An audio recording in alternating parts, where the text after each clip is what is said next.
e sejam bem-vindos ao programa onde a estrela é a sua saúde. E hoje a gente vai falar do coração, mas olha, o coração quando ele está com problema. A gente sempre ouve ali falar do infarto, mas hoje a gente vai quebrar um dos grandes mitos do infarto, que é aquela ideia de que doeu o peito, dor irradiou para o braço, isso que é o infarto. Será que sempre o sintoma vai ser o mesmo? Então preste atenção, hein? Tem muita coisa para você conhecer depois da vinheta.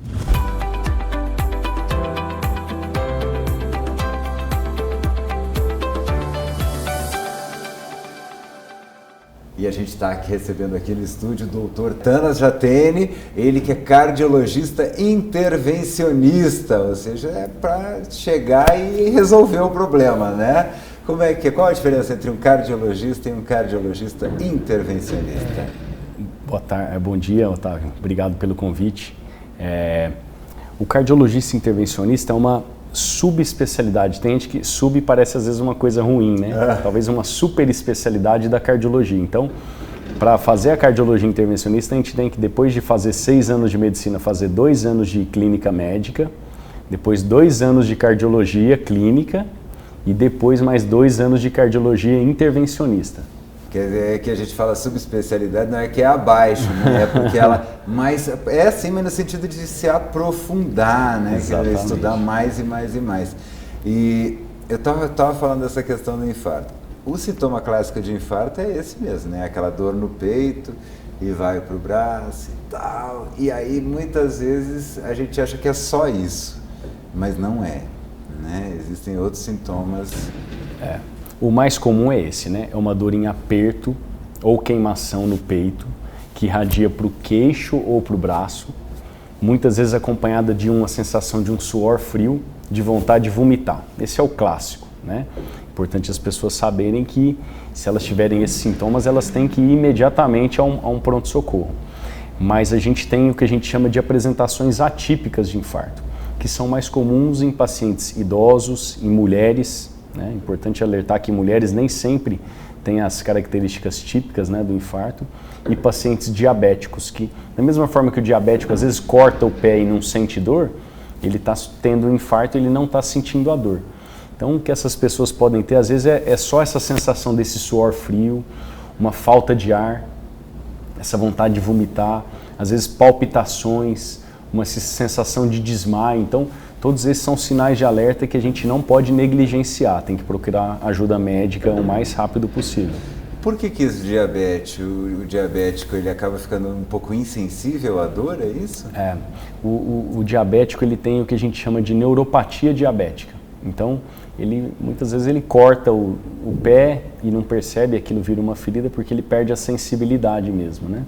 E da mesma forma, perde a sensibilidade de maneira geral, pode não sentir a dor de um infarto. Não, a diabetes vem de arrasto, um monte de coisa negativa ali. E mulheres, o coração das mulheres é um pouco diferente dos homens para ter esse tipo de diferença? Ou por causa do seio, a glândula mamária não deixa doer? O que acontece que é diferente nas mulheres? É curioso isso não é bem compreendido ainda pela medicina. Uma das coisas que explica isso é que as mulheres elas têm uma tolerância à dor maior do que a nossa, né? Muito mais. Né? Assim, isso homem é frouxo. Não tem dúvida, né? Eu que faço cateterismo o dia todo de homens e mulheres, é impressionante como a mulher tem mais resistência à dor do que o homem, né? É verdade? Você vê isso não é um estudo, não. Não, isso é no dia a dia. As mulheres são muito mais fortes que nós, homens. Passa a veiazinha ali, é na perna ou no braço? O senhor faz ou depende do caso? O cateterismo é o exame que a gente vai avaliar, a principal função do cateterismo é avaliar as artérias do coração, as coronárias, né? Na situação do infarto, o que o cateterismo vai ver é se tem artérias com obstrução, com entupimento, né? Hoje, a melhor prática é se fazer por via radial, né? É um furinho que a gente faz aqui no punho. Através desse furinho a gente sobe com um catéter lá no coração e por dentro desse catéter a gente injeta o contraste que vai pintar as artérias coronárias e aí a gente vai conseguir ver se tem alguma obstrução da luz do vaso, né? Na ocasião do infarto, o que a gente imagina é que tem alguma artéria 100% ou 99% obstruída. E aí a gente pode, pela mesma punção, já desobstruir, que é fazer a angioplastia, geralmente com a colocação do stent. Que eu acho engraçado isso, que a gente sempre fala, né? O coração leva sangue para o corpo todo, né? Mas ele leva para ele também, né? Exatamente. Ele também precisa respirar. Então, o infarto é quando o coração não consegue respirar? Ou esse é um tipo, tem mais tipos de infarto? A definição de infarto é um desbalanço entre a oferta e o consumo, né? Então, o consumo está mais alto do que a oferta, né? O que é o mais comum do infarto? Né? Tem vários tipos, mas o mais comum é quando uma artéria do coração obstrui, geralmente pela formação de um coágulo, e aí não chega sangue para nutrir a bomba, o músculo que é o coração. Não chega sangue, esse músculo começa a morrer aos poucos, e aí que dá os sintomas, né? Começa a dar dor. E aí é muito importante, o que faz toda a diferença na ocasião do infarto? O tempo. A gente costuma dizer que tempo é músculo, né?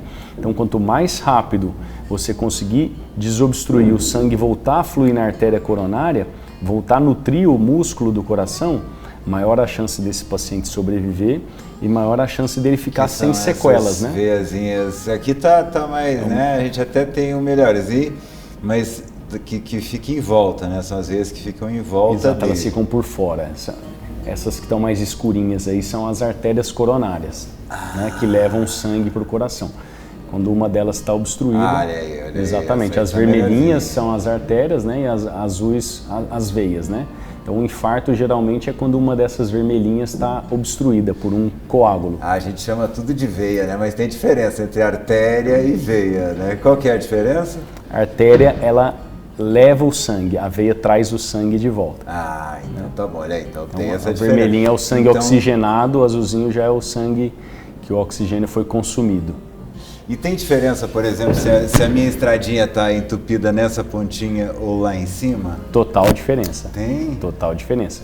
Quanto mais proximal é a lesão, mais no comecinho da artéria, maior o território de músculo que você vai perder se entupir, né? Então o estrago é maior, o risco de você, na ocasião do infarto, ter uma morte súbita é maior, ter uma arritmia grave é maior do que se ele for lá na pontinha, né?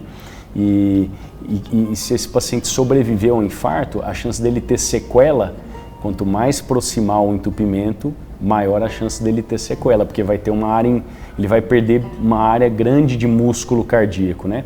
E aí ele fica com a insuficiência cardíaca que você já tratou num programa prévio, né? Sim, que aí é um sintoma, né? A gente já, inclusive, foi muito interessante porque a gente achava que a hipertensão, aliás, a insuficiência cardíaca era uma doença e não, é um sintoma e pode ser um sintoma de um infarto.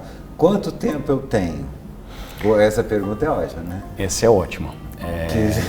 Então, assim, a gente tem dois tipos principais de infarto, que o que vai definir é o eletrocardiograma, né? Então é importante que no infarto os protocolos recomendam que em até 10 minutos da sua chegada ao hospital você faça um eletrocardiograma, né? Por isso que os grandes hospitais têm uma triagem bem feita, que vai, o paciente com dor torácica, ele vai ser encaminhado imediatamente para fazer um eletro. Esse eletro ele vai dizer se é um infarto com supra ou sem supra, baseado numa alteração do eletrocardiograma. Um infarto com supra significa que muito provavelmente você tem uma artéria 100% fechada. Então não está chegando sangue nenhum naquela parte do coração. Nesse caso, o que os protocolos determinam é que até em 2 horas essa artéria tem que estar aberta. Então, por isso que é importante você ir para um hospital que tenha a hemodinâmica, porque senão você vai fazer o diagnóstico e talvez tenha que ser transferido, né? Ou fazer uma trombólise na veia. Mas o tratamento ideal para o infarto com supra, que é aquele que a artéria está fechada, é você em até 2 horas ter feito a angioplastia, que é abrir essa artéria por catéter. Né? Então 10 minutos para o protocolo, o ideal, exatamente, né? A gente sempre fala do ideal. 10 minutos eletrocardiograma e no máximo em 2 horas abrir essa estrada. Exatamente. Já o infarto sem supra, ele não tem essa alteração no eletro, que é um supradesnivelamento do segmento ST. E aí muitas vezes a artéria não está 100% fechada, ela está 90, 95, 99. ou seja, ainda tem um pouquinho de sangue fluindo pela artéria. Nesses casos, o cateterismo ele deve ser feito de 24 a 48 horas. Então, o risco para o paciente é menor, né? A dor é muito parecida, né? Muito semelhante, os sintomas são muito semelhantes, o eletro vai diferenciar e anatomicamente o que acontece é isso. Num deles, por azar, a artéria fechou 100%, no outro, o paciente teve sorte de o trombo formou ali, ou a placa rompeu, deixou ainda passar um pouquinho de sangue, e aí a situação clinicamente é muito mais tranquila, a gente tem mais tempo para trabalhar. Se tiver um pouquinho de sangue, tem um pouquinho de irrigação, né? Nada já aí complica. Exatamente. E aquela história de que se você suspeita que você está com infarto, você toma uma aspirina antes de sair correndo para o hospital. É mito ou é verdade isso? É verdade, é uma medicação muito importante. Se você não tomar, quando você chegar no hospital, você vai receber. Então, é verdade? É verdade. É protocolo também? Protocolo, é uma medicação essencial, 2 a 3 comprimidos de aspirina na ocasião do infarto, sim. Que interessante que é afinar o sangue, mas não é para tomar todo dia, né? Não é para tomar por conta própria, né? Se o cardiologista passar, se você tem indicação, né, fatores de risco, alguma já aterosclerose documentada, história familiar importante, pode ser que o seu cardiologista passe, mas tomar por conta própria nunca, porque é um medicamento que aumenta a sua chance de ter sangramentos, né? Então, o efeito colateral pode ser muito pior do que o que você está tentando evitar. Então assim, para que a gente possa deixar bem legal para o pessoal de casa. Se eu tenho problema de entupimento nas veias, eu ter o sangue mais fininho pode me dar aquela chance de ainda passar um pouquinho, né? Mesmo que a veia esteja entupida, o sangue ele está mais fininho e vai conseguir passar. Perfeito. Só que se eu tiver dengue, aí a situação inverte. Se eu tiver um corte muito grande... Exatamente. Sofrer um acidente, né? Ter uma úlcera no estômago, você pode sangrar muito, porque você está em uso de um antiagregante plaquetário, né? Que diminui a sua coagulabilidade.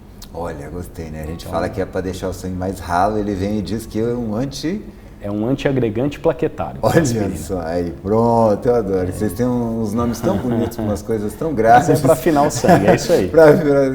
Isso. Muito bom. E eu vi também que além de a gente ter infartos sem o sintoma clássico, muita gente que chega com o sintoma clássico de infarto está com gases. Como é que pode isso acontecer? Eu nunca entendi isso. Já vi até em filme. Tinha um filme maravilhoso da Sessão da Tarde, antigamente, que era a Guerra dos Rose. E aí o cara teve isso. Teve aquele filme muito bom do Idi Amin também, né?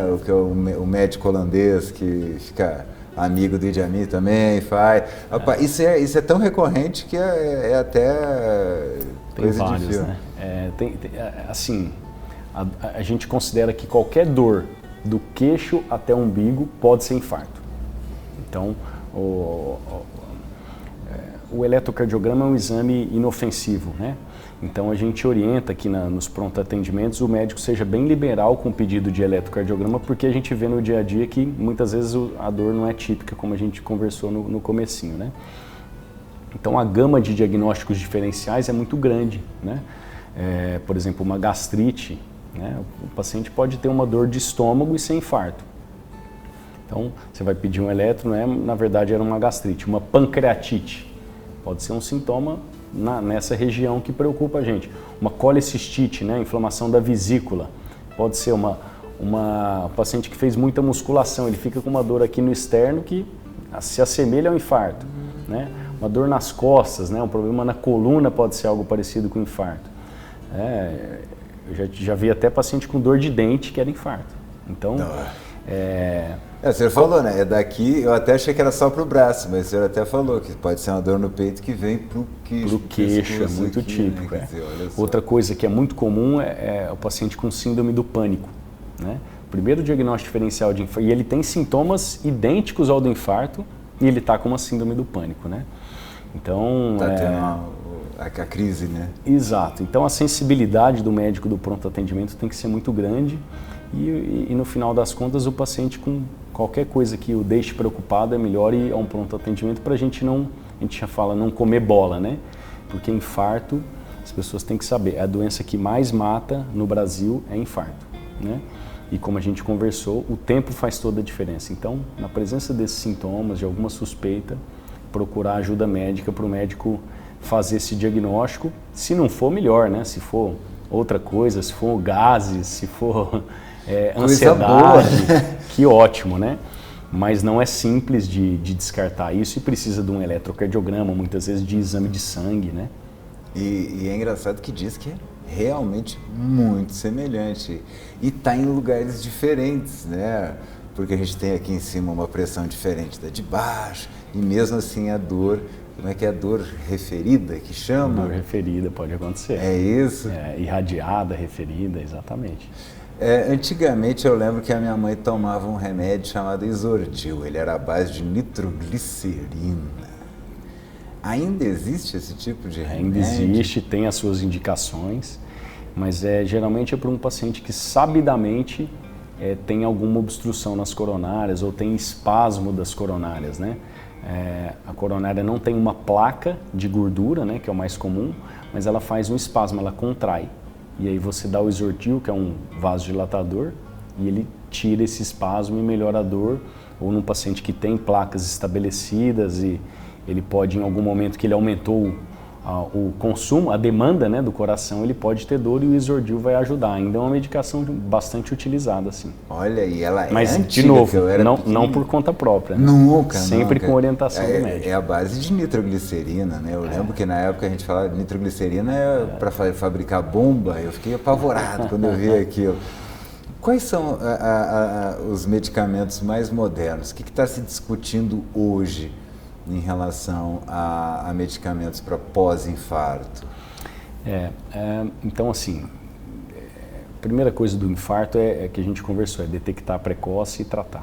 Aí depois o paciente sobreviveu ao infarto, a gente vai pensar em melhorar a quantidade e a qualidade de vida dele, né? Então, a pessoa que teve infarto, ela vai usar os remédios para afinar o sangue por pelo menos 12 meses, né? Um deles a aspirina e geralmente um segundo, e que antigamente era o clopidogrel, mas hoje a gente tem outras duas drogas que são melhores do que o clopidogrel para quem teve infarto, né? Mais modernas no contexto da sua pergunta, né? Esse paciente vai ter que tomar remédio para colesterol a vida inteira, né? Ele tem que ficar com colesterol baixinho porque as placas que se formam no coração, entopem, dão infarto, geralmente são placas de gordura, né?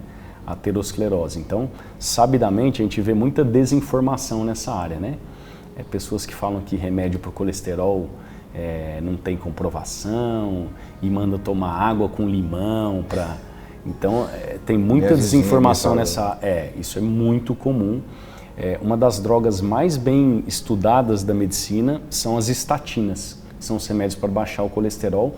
Existe muita evidência que em pacientes infartados, essas medicações elas reduzem a mortalidade e a morbidade nesses pacientes. Então, os antiplaquetários, a estatina para baixar o colesterol. E nesse contexto que você perguntou de novas drogas, hoje a gente tem pacientes que mesmo tomando a estatina, o colesterol não baixa o suficiente. E aí hoje a gente tem algumas medicações injetáveis que baixam muito o colesterol justamente para esse tipo de paciente. Então é uma novidade interessante. Fora isso, são medicações que vão evitar o quê? Que o coração ele fica com uma cicatriz depois do infarto, né? Principalmente se ele for tratado muito rápido, às vezes ele não fica nem com cicatriz, nem com sequela, né, do infarto. Mas muitas vezes ele fica com a cicatriz, aquela parte do músculo que não recebia sangue, ela fica com necrose. E aí às vezes o coração começa a dilatar e esse paciente vai evoluir com insuficiência cardíaca. Então tem medicações que a gente usa também que baixam a pressão, mas também ajudam nesse remodelamento cardíaco para o paciente ter uma função do músculo boa e poder fazer as suas atividades normalmente. Então tem bastante coisa para fazer, bastante recurso. A maioria das vezes o que é mais difícil é o paciente tomar o remédio. O médico passa, mas tem vários estudos que mostram que menos de 30% dos pacientes tomam todas as medicações que foram prescritas, né? São muitas e realmente não é fácil tomar remédio de uso contínuo, né? Mas os recursos estão aí. Não está doendo, não vou tomar. Mais ou menos assim? Infelizmente. Ixi. Infelizmente. E eu queria até perguntar uma coisa. Estou em casa e alguém botou a mão no peito, caiu no chão. O que eu faço? Enfio dentro do carro e levo para o hospital, ou táxi, Uber, ou eu espero uma ambulância chegar? Olha, é uma pergunta não é fácil de responder. Se a pessoa está queixando de dor no peito, mas está acordada, está conversando, eu acho que o ideal é levar para o pronto atendimento mais rápido, de preferência um hospital que tenha o recurso da hemodinâmica, que é onde esse paciente vai ser diagnosticado e tratado, né? Mas pode acontecer desse paciente ter infarto e ter uma parada cardíaca, né? A gente sabe que 1/3 dos pacientes que têm infarto tem morte súbita, né? Cada 3, um vai cair na sua frente. Exatamente, que é o que pode ser essa situação que você questionou, né? E aí nessa situação, o ideal seria que essa pessoa que vai prestar o socorro tenha noções, né, do suporte básico à vida, né, o BLS que a gente chama, e aí reanimar esse paciente. Idealmente ter um desfibrilador, né? A gente sabe que deveria nos locais públicos ter isso acessível, e aí é colocar o desfibrilador, o próprio desfibrilador ele é automático, né? Ele vai... porque a maioria das vezes no infarto, o que o paciente tem, a gente chama de fibrilação ventricular. E ela, com choque, geralmente resolve, né? Você tira o paciente da parada cardíaca e aí você tem a oportunidade de levar ele para um hospital e fazer o tratamento adequado, né? Mas acho que é isso, assim.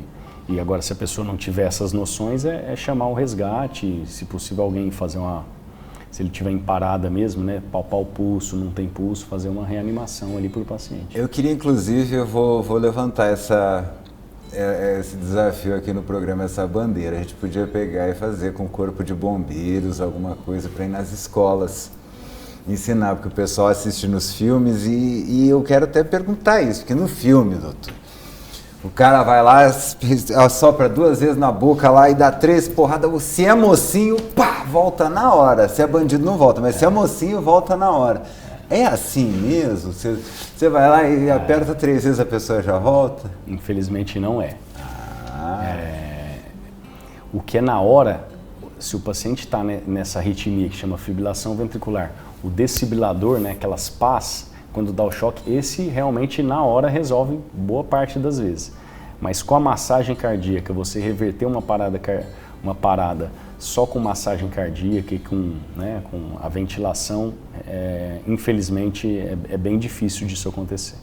Eu estava olhando assim, existem várias pesquisas, mas a média é que tipo 1 em cada 20... você consegue trazer, né? No filme você bateu 3... E outra coisa, não é depois de muito tempo, né? Exatamente. E faz toda a diferença, né? Uma reanimação, isso aí a gente chama de RCP, reanimação cardiopulmonar.